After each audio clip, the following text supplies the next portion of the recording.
Today, I'm going to show you how to transfer money from CoinStats to Trust Wallet.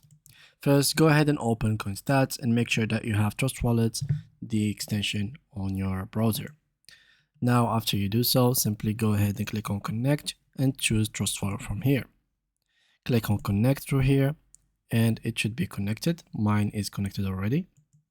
And as you can see from this area, you will be able to swap and do many things.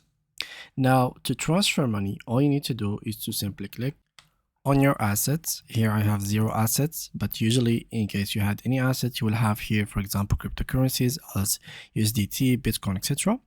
Then all you need to do next is to click on transfer money. All your transactions will be located in here, so you can see them whenever you want. In case you wanted to swap money instead of transaction, simply click on here and select your wallet again. Choose the wallet and the network.